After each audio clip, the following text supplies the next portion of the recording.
Hello, this is Pam.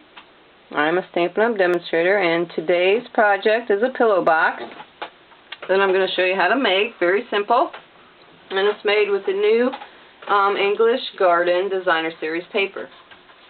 This is what one of the sheets look like. I'm going to use a different pattern today in a different box, but I'm going to show you how easy they are to make, and then I'm going to decorate it up real quick for you. Simple little embellishments is all you need. So to get started, you need one piece of Designer Series paper that measures 8.5 inches by 7.5 inches, and put it on your simply scored with a short end at the top, so make sure it's 7.5 inches over here when you start to score, and score it at 3.5 inches and then at 7 inches. And once you have that done, then you want to fold your score lines and crease those down, and be a little gentle with it since it is Designer Series paper. It may crack if you are too hard with it, and that's the back side of that particular paper. They're kind of a watercolored look in that whole stack, and they're 12 by 12. Alright, so once you have those burnished down good, get that flattened again, we're going to run some adhesive down the side, and we're going to go ahead and put the box together. And I'm going to use the new tear and tape adhesive. It's kind of like sticky strip, but it's more flexible, and it's got a paper backing on it. You can stick it down to your project and then tear it, or you can tear it first. I like to tear it first and then stick it down. It's a little bit easier to work with than the old sticky strip, which I still have some. So get that down, and you can also take your bone folder, kind of like the sticky strip, get that stuck down so your paper peels up a little easier.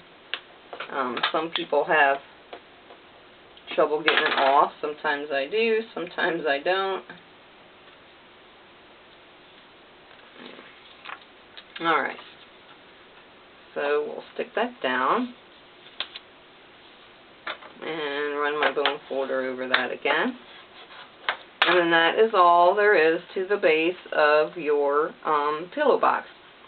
Now to get the top cut at an oval shape on the top and bottom, I'm using the framelits. This is the third from the largest. So there's a scalloped one, and then there's a next larger scallop, or sorry, a scallop, a large oval, and then this one. So it's a third from the outside in. And what I'm going to do is I'm going to put it through the Big Shot, and I'm going to put the paper through here and then die cut it out just like that. And our framelits cut closest to the inside line, so all you really need to do is make sure that the inside there just clears the top.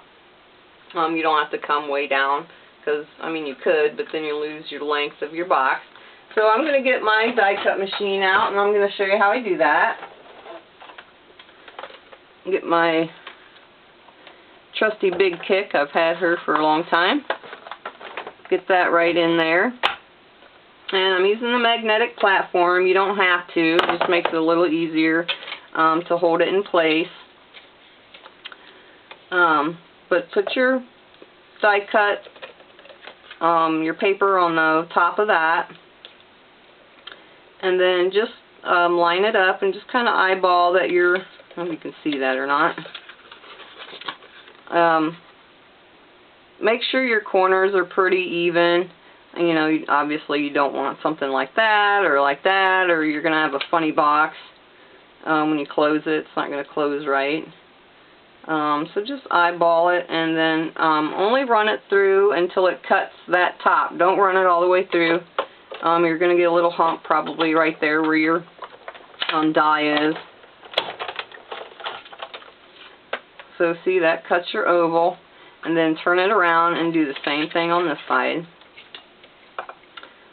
Stick your paper through it. Line it up again. Just eyeball it there. And again, just run it through the top. You don't have to have it all the way through, because all we're doing is just cutting the top. That's all there is to cutting your shape at the top and the bottom. Get that out of the way. Alright, now to get the scored lines, because you're going to need to score this and this the opposite direction, and then this one the other direction. So what I did was, I'm using a mouse pad. If you happen to have the Stampin' Pierce mat, that works great too. But I use my mouse pad. I like it. So take the framelit that you just used for the top. I'm going to start at this end actually. And get the bigger end of your, here it is, bigger end of your scoring tool. And from corner to corner, line it up. And since you're on this soft surface, it'll actually score all the way through both layers there. So I get my edges done real good, and then I score all the way around that edge. And I actually go over it a couple times just to make sure that I'm getting through both of those layers of paper. And see, it'll score on the bottom through both pieces, so that works perfect. And then again on the other side, line up your oval on there from corner to corner. And make sure you hold it down, because if it moves, you're going to get a funny score line. And go over it again. And it's scored on the bottom as well. So that's all there is to doing that. So next we can start getting these pieces folded in. So I open it up quite a bit, and where your paper folds over, I like this to be the back and this to be the front. So start pushing your paper in towards the front, then towards the back. And I found if you like open this like all the way like that, it will help get that paper going. You are going to have to play with it a little bit. You don't want it, especially right here in the center, you're not going to want your paper to crease right here. So just be a little gentle. Give it just a little pinch, just like that, and then do your other side. So give it a little bit of help in the center. Again, open it up, and then around your edges. And just give it a little pinch. You don't want it too creased. And the more you open and close it, the more it's going to want to stay in that position. But as you can see, it doesn't really need even to be taped shut. It'll stay closed all by itself. And then do the other side and make sure that you're going in the same direction. So we'll start with this one. And then fold the other one so it goes the same. So you're getting a little bit of a crease there. But that's what's kind of nice about the Designer Series paper. It's a little thinner. You can work with it a little bit easier than the cardstock. I did make a cardstock version of one. When I get this folded up, I'll show you. And it works. You just have to work that cardstock a little bit more around this crease. And it did buckle a little bit, so I wasn't real happy with that. But that's all there is to closing those up. It makes a pretty nice and smooth pillow box. Now, if you want to put a little grabber, I call it, to open it up. You can do that. Just take a punch. This one's the 3/4 inch circle, and you can just slide it in about halfway, and that gives you just a little notch. So when you close that up, they can grab a hold of it real easy to get it opened up. So here's the cardstock one that I made, and I'll show you that real quick. It's pretty smooth on the front, but the issue I had was here. It wants to crease and just doesn't look nice. So that's why I did one with the Designer Series paper. See, that one's got a huge crease there. It's just thinner. It makes a nice sturdy box though, the cardstock, so if you could get around that part, that would be great. Alright, so this is the top of our box since we put that notch in it. So I'm going to take some of the gold baker's twine, and I'm just going to wrap it around haphazardly. Leave enough of the edge or end there to make a bow. And I wrapped it around, I don't know, 4 or 5 times, just all crookedly there. It doesn't really matter. And then I just cut it off and tied up a bow. So the main part of this pillow box is the decorations, of course in the Designer Series paper because it's pretty. This is out of the brand new 2015 catalog.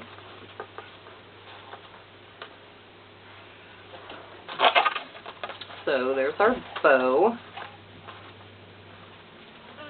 Shrink that up just a little bit. That's pretty good. And I'll cut that one off just a little bit. Now on this one I did use the gold sequin trim. I'm going to try using the Bermuda Bay on this one. This color in here is actually Night of Navy, and the lighter color is the Mint Macaron. But it's kind of a washed out look since this has a watercolored look to the paper. They're a little bit washed out than what they usually are. But this is the Bermuda Bay. I'm going to use it because I think it'll match just fine. So I fold it over and then cut a piece off. And I'm going to show what I do to keep the sequins from coming off the ends. That one's cut in half. Your sequins, unless you have a microscope, you're never going to be able to tie a knot in that. I'm not even going to try ever. So I pull one off each end, and if you want a longer string at the end, well, you can pull 2 off. It really doesn't matter.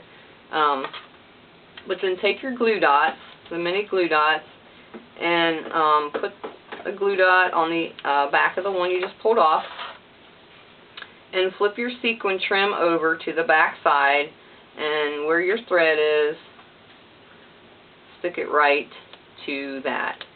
So now they're not going to fall off. You don't have to worry about it, you know, shedding before you give it to the person, the box that you're going to give it to. And same thing on this side. So that's all you have to do with that. Pretty easy. So I'm still going to use the gold mini clothespins.